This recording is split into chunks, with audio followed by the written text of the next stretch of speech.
Hi, and welcome back to Bible History Man. Today we're going to talk about Greece. Greece, you say? Why on earth would we talk about Greece? Isn't this a Bible history? Well, it is, but first of all, the New Testament is written in Greek, and so that's important. And also, understanding intertestamental history is going to be very vital to understanding your New Testament history. We get all kinds of new things in the New Testament, like Pharisees and Sadducees and Herod and all kinds of stuff. And we'll understand all of that a lot better when we do intertestamental history, and a lot of that intertestamental history is going to have to do with the Greeks. Greek being the language of the New Testament is not a small thing at all. Because of the spread of the Greek Empire, you're going to find Greek being spoken the whole way from Western India to Spain. That's going to allow God to reveal the truth about his son, Jesus, and word to spread about his resurrection that entire way with a single language. That's going to make a huge difference. It's going to be right according to God's plan. Now, the Greeks were organized according to city-states, and they had not broken into empires just yet. So each city ran its own business, and when their city got too full, they would just send off some of their people to make a colony. And so these cities would be friendly to each other, but they would all run their own business. And there was a number of different government forms that they had. The one that's pretty famous are the Athenians. They made experiments into representative government, so we can credit them with the idea of democracy, or at least as far as we know, they're the ones that came up with that. But don't let that distract you from the fact that Athens had about 50% of its population were slaves. So they had that thing built on slavery. Also, they had philosophy, and they came up with the idea of learning for its own sake. There were also the Spartans, and they were different in the sense that they liked to do central planning, and they concentrated not on the excellence of the individual man, but instead on military preparedness, to the point where they enslaved other people to do their farming for them. And so they were rightly feared in battle.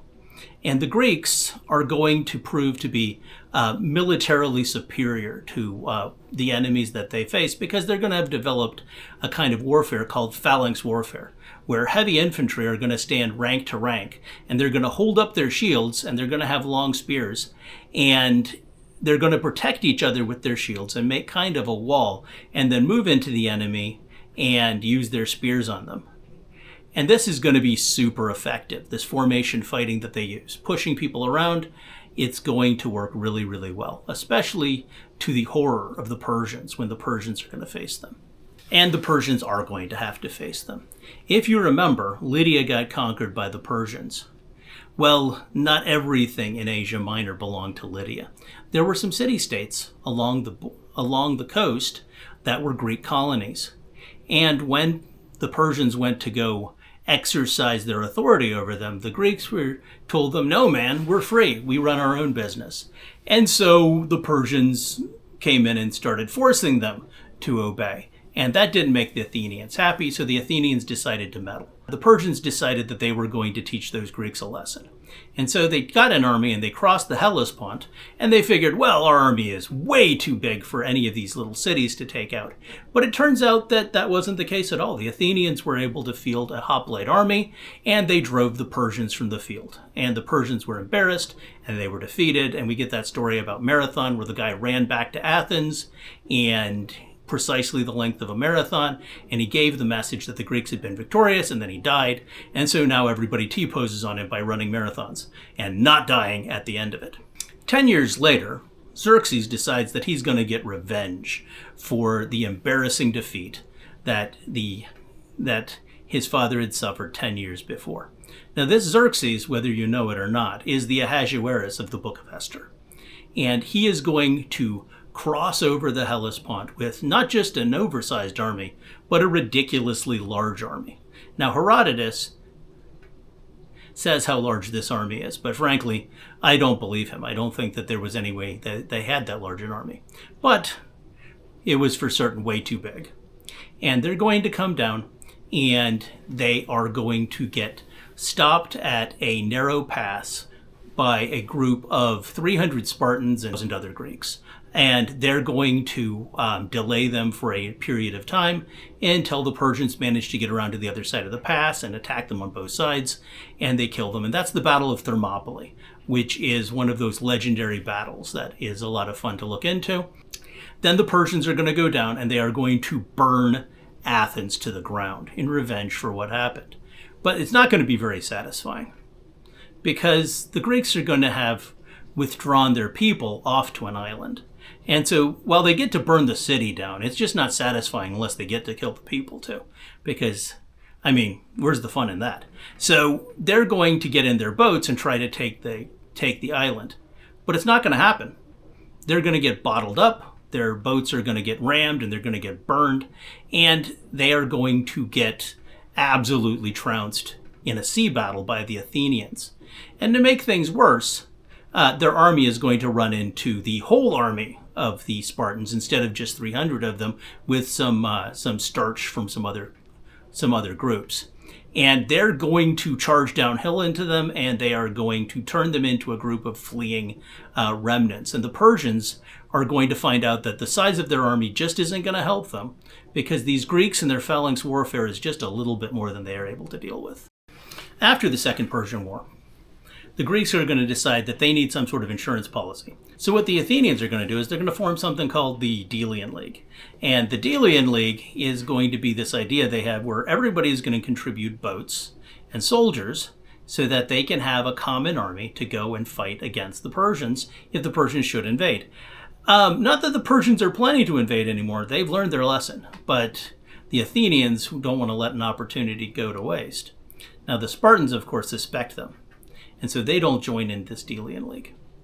Now the Athenians say, listen, we understand that not all of you have boats and soldiers, but you can give us some money and we will supply the boats and the soldiers.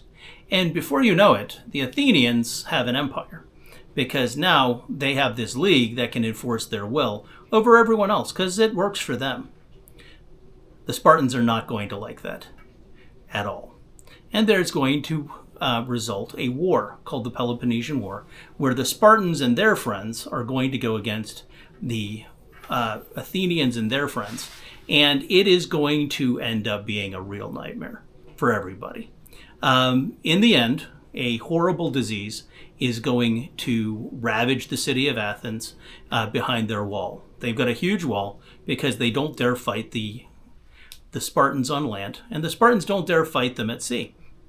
And so eventually this is going to take place, and the Athenians are going to lose worse than the Spartans, but everyone is going to lose pretty badly. And so both Athens and Sparta are going to be devastated, and Greece is going to kind of enter into a phase where there's more parity of power, and it's not just Athens and Sparta running the game anymore. More on that next time when we get to Philip of Macedon.